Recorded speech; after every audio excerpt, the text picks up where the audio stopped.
And he moved on. He took a practice in the Denver area, and so that left us looking for a doc. And we were kind of a fledgling ambulance operation. None of us were wearing the red patches that you all have on today. And we embarked on this notion of finding a new medical director, with the thought that there was a big future ahead still. So we needed somebody that believed in EMS, believed in this city and this department, and there was a natural person over at Davis Hospital. So I told then Chief Adams and Chief Pete, there's this guy Oraskovich over there. I like him a lot. Let's talk to him. And he was the only one we talked to. And thank God 27 years ago, he's not the goofy one, he's the stud, and said yes.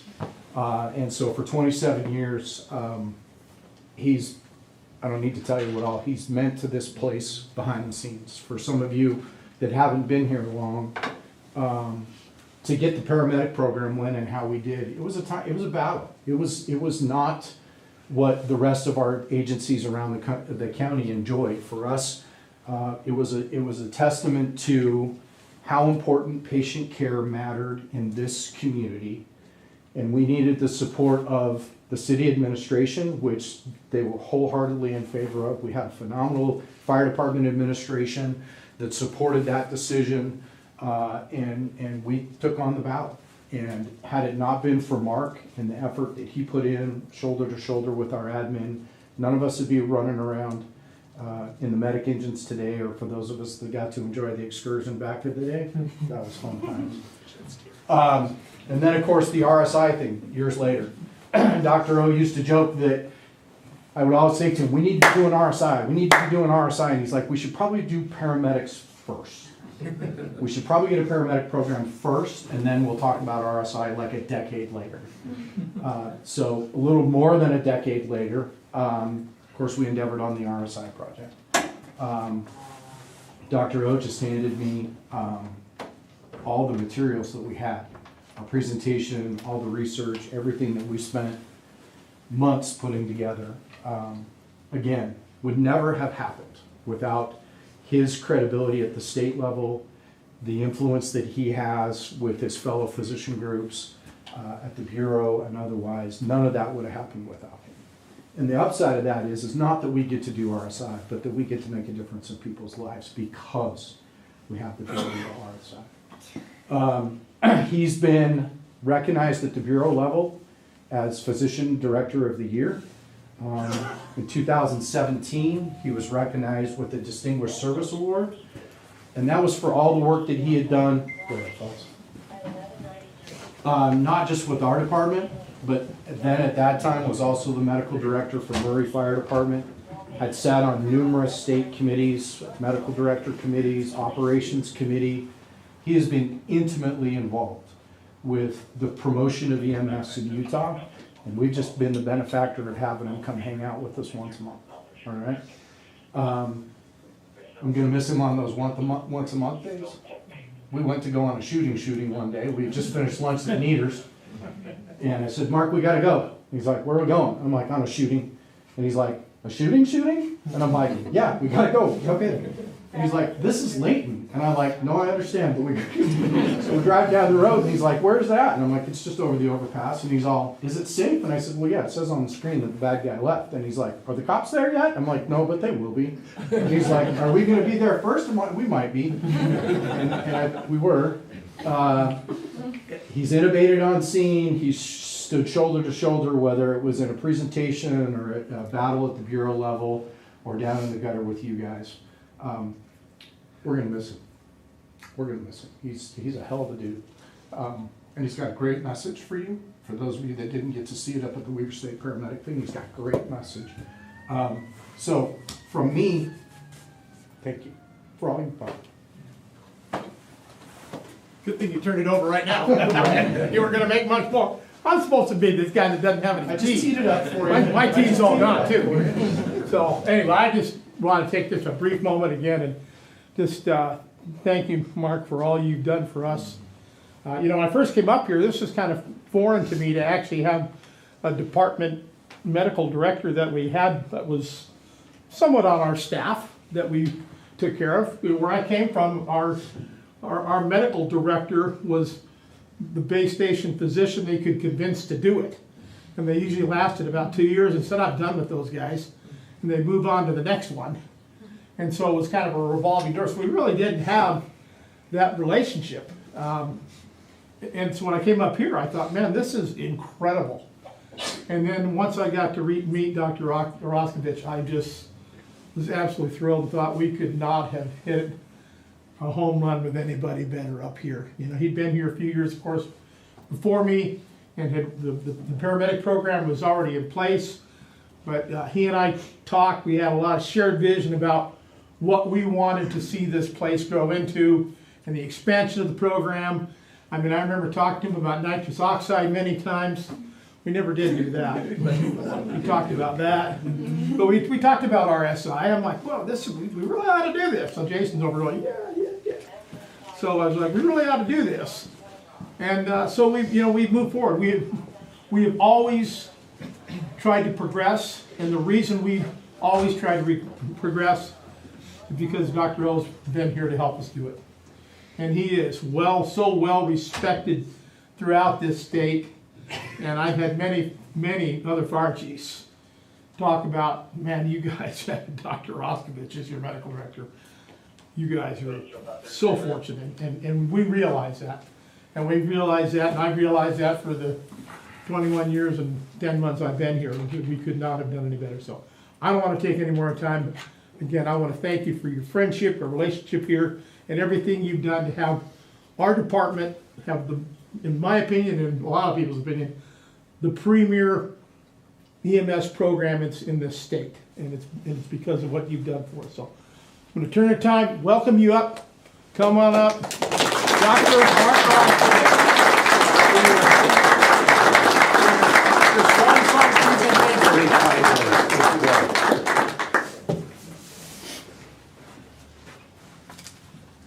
I've got some notes I'm going to read off of, so you bear with me, but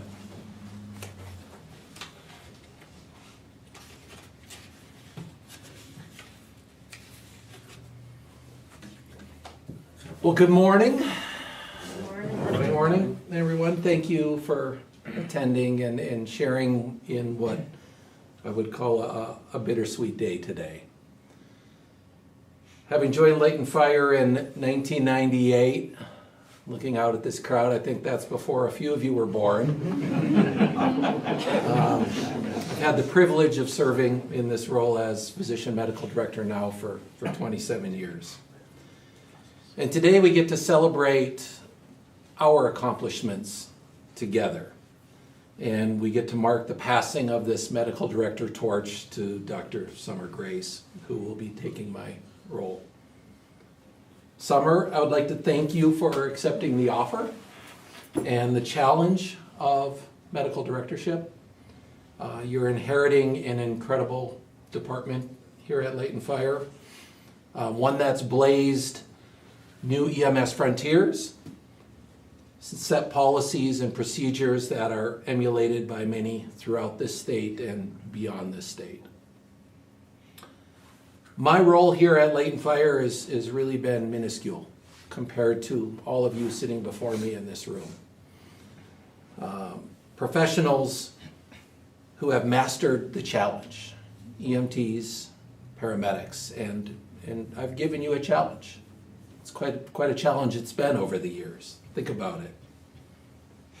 STEMIs that you've managed, STEMIs in hotel rooms, bedrooms, roadsides, hypothermic cases, hypothermia in Layton Park that I ran with Scott Adams years ago, who's walking this earth today thanks to Layton Fire. Eclampsia, precipitous deliveries, projectile vomiting in the back of your ambulance, flail chests, heart block, septic shock, hemorrhagic shock, spinal shock, of course RSI, DSI, which we've talked about, and then SSI, which Layton very briefly pioneered our slow sequence innovation. Thankfully, that was a very short duration. Deadly overdoses, agitated delirium, screaming panic attack patients, and of course, the most challenging case of all, the shootings. It's been an honor to serve as Layton Fire's medical director and to be able to witness your dedication, your progression, and your mastery of this crazy and chaotic field of medicine, and to observe your unwavering commitment to your patients and to humanity.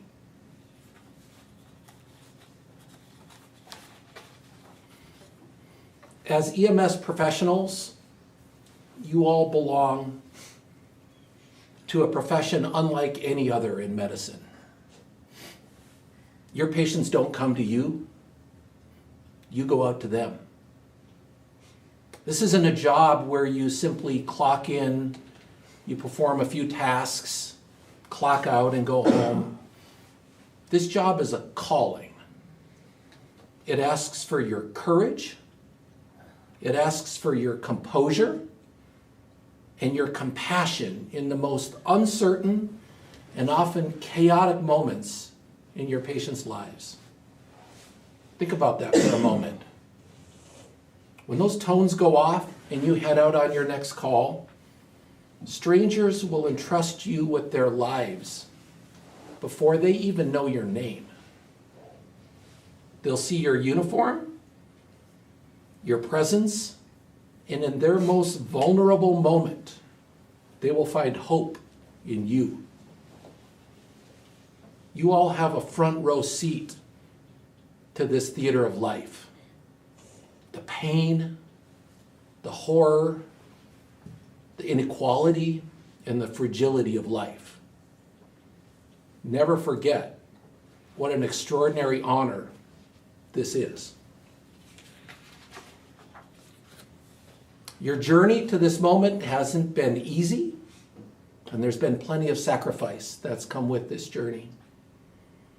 You've spent countless hours on training simulations, learning bizarre mnemonics to remember things, and learning acronyms to perform simple tasks.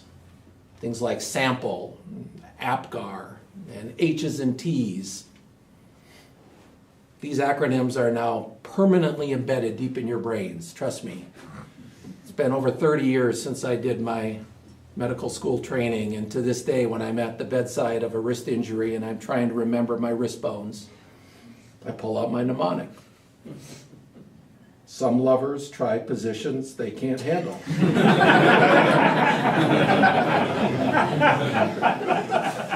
It works. Can't shake it. So rest assured, your training has prepared you very well. It's demanded a level of competence from you. Your patients expect and deserve this competence. But more importantly, your patients deserve and expect confidence. Remember, real emergencies, they don't give you time to warm up or get ready. They happen. You act, and you trust your training. Know your protocols. Know your skills. Don't second guess yourself, and be confident. Atul Gawande is a surgeon who wrote a book called A Surgeon's Notes on an Imperfect Science. And to quote him, he said, "We look for medicine to be an orderly field of knowledge and procedure, but it is not. It is an imperfect science, an enterprise of constantly changing knowledge, uncertain information, fallible individuals, and at the same time, lives are always on the line. There is science in what we do, yes, but there's also habit, intuition, and sometimes plain old guesswork. end quote. Being an EMS professional is not always about having the perfect answer or never making a mistake.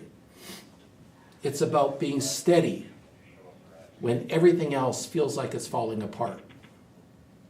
It's about listening when someone is scared, and about holding someone's hand when they're in pain.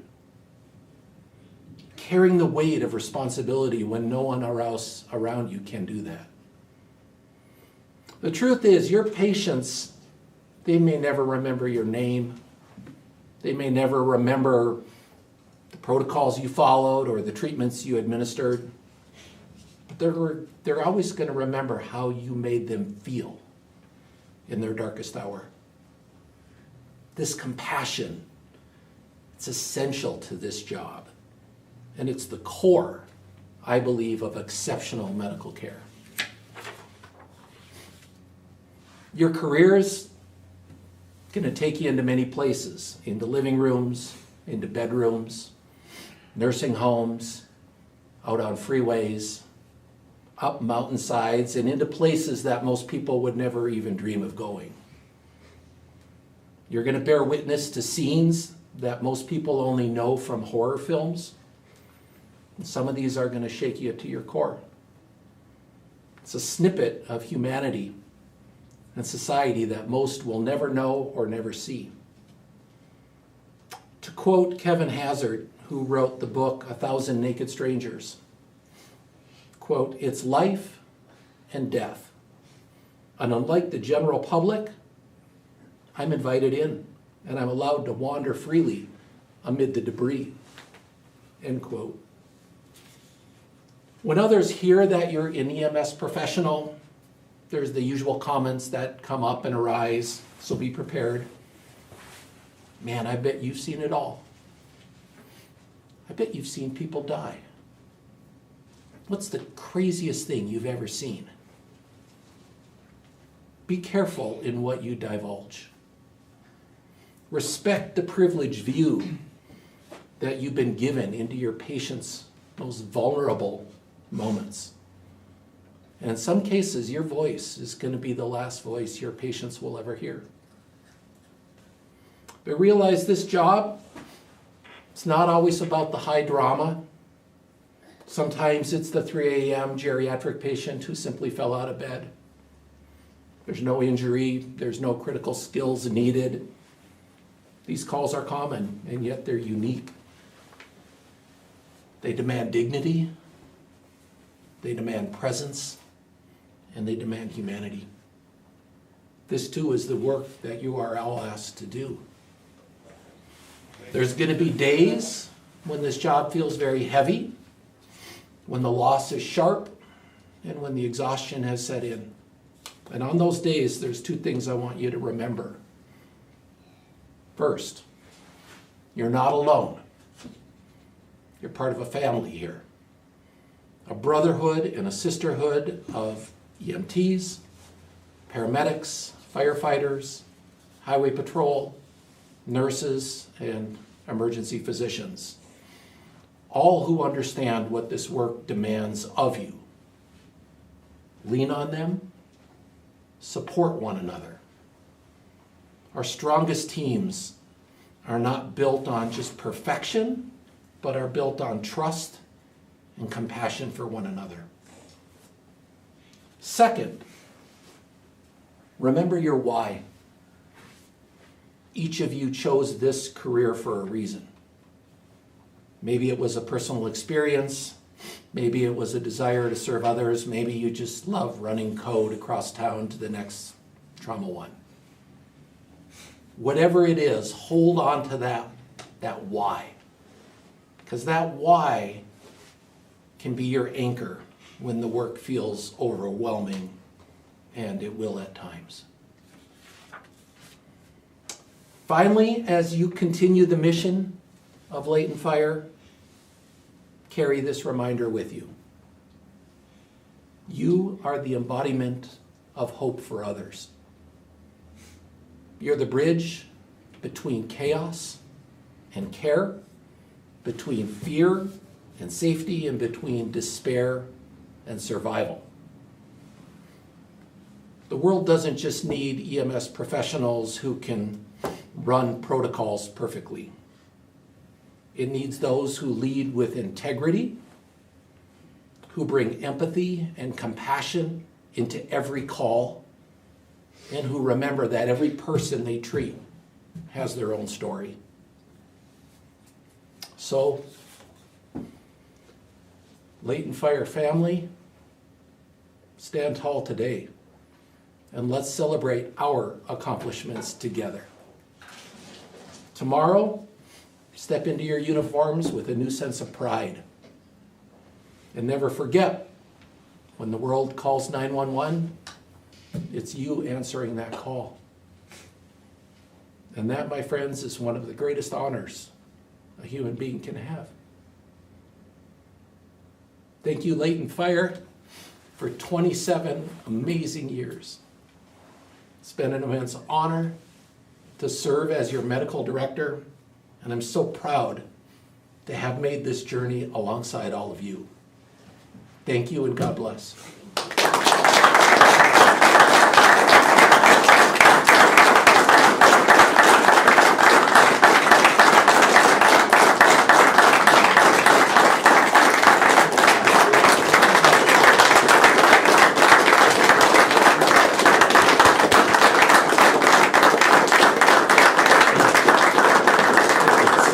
Scott's got a presentation for you. So the department's got a presentation for Dr. O. Scott just went to grab it, so. And then, of course, come spend a few minutes to say thanks. Yeah, right? I thought it was gonna go a little longer. Thought I might have to leave, but we do have, Chief Mont's got a presentation for you here. We got you a few things, Mark.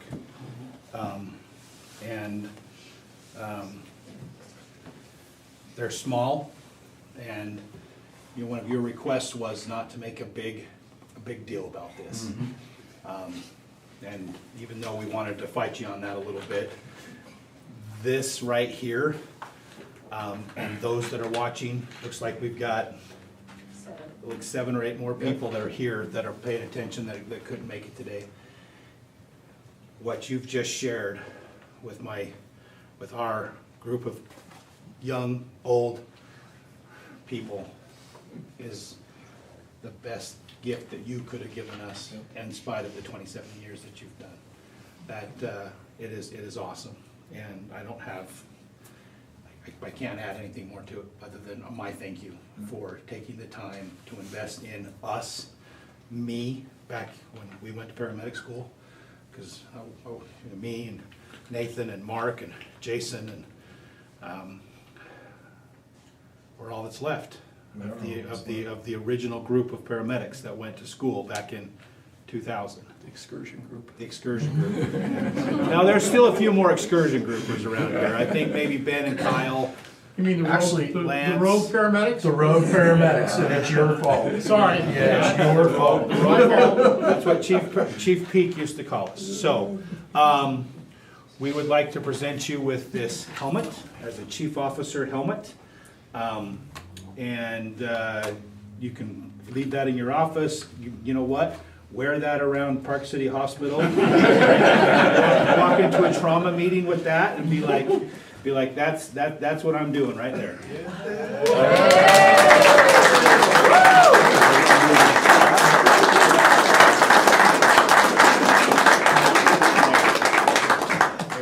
There you go. Now put that down. There you go. I will say, you guys tried very hard to get me into live fire scenarios over the years, much to the dismay of my wife, who always questioned what my life insurance policy was and never actually allowed me to do it. So it's an honor to be able to wear it. You know what? Let's take a picture of that and send it to her and say, last day we're going burning. Get him some love. We also got you a sweatshirt. That's a generic one that you can wear on cold days up in Park City. Thank you. And I don't know if you have one of these or not, but if not, you can put that wherever you want. Thank you. Thank you, buddies. Thank you. Appreciate you very much.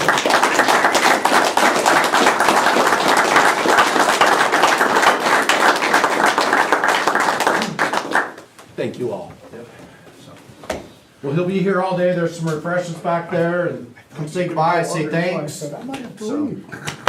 Okay. Oh, you- Glad you could. I was jealous.